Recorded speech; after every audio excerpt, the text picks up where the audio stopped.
The Mets win in walk-off fashion. Final score of this one, 4-3. A roller coaster afternoon at Citi Field that saw the Mets overcome 3 different deficits to win this game. Here's no shock, though. Jacob DeGrom was excellent. Again, he worked all 7 innings, giving up just 4 hits and striking out 10 on 85 pitches. 2 of those 4 hits, however, were solo home runs for the Brewers, but the Mets offense kept Jake from taking the loss. Here's DeGrom crediting the offense behind him in today's win. Yeah, I think I've said it before, how these guys come in every day ready to play baseball and go out there and try to win. Tough matchup there early on, but did a good job of staying in the game. I gave up another homer to put us back down after they tied it, and then Peraza with a big at bat off Hader there to tie the game, and then McCann big at bat, Dom got hit by the pitch, and then McNeil ended up walking it off. So everybody puts together good at bats, no matter what the previous outcome was of, the out at bat before. They're ready to go out there and win a baseball game. So it's been fun to be a part of.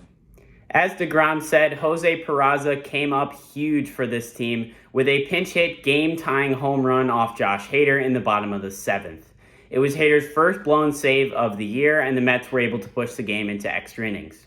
Going to the 8th inning, Edwin Diaz came on to get the first 2 batters out before walking to and hitting Christian Yelich to bring home the extra innings inherited runner on second base to give the Brewers a 3-2 lead. Going into the bottom of the 8th, the Mets would come back from their 3rd deficit of the afternoon. Dom Smith was hit by a pitch. James McCann worked a walk on a 9-pitch at-bat, which led to a clutch 2 RBI single from Jeff McNeil to win the game. Here's Luis Rojas on what he's seen from the offense all year in these comeback victories. Steve, the guys just believe in themselves, everyone and each other. They all the way down to the last strike, right, last out, or whatever it is. And after Pilar striking out versus Luis, maybe the most dominant closer in the game right now.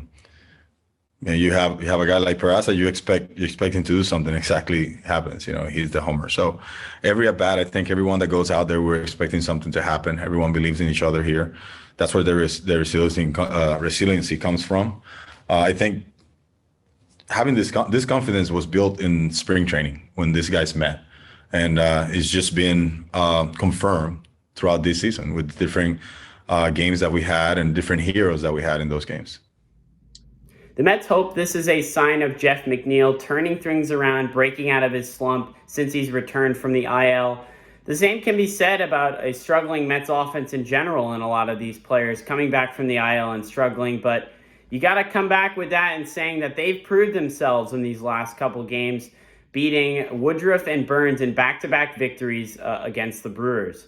They're going to finish off this series tonight with Game 2 of this doubleheader. My partner Dylan Balsamo is there right now to cover that game. Check in on him for plenty of updates for the rest of the night. I will be back tomorrow as the Mets welcome the Pittsburgh Pirates in Game 1 of a 4-game set prior to the All-Star break.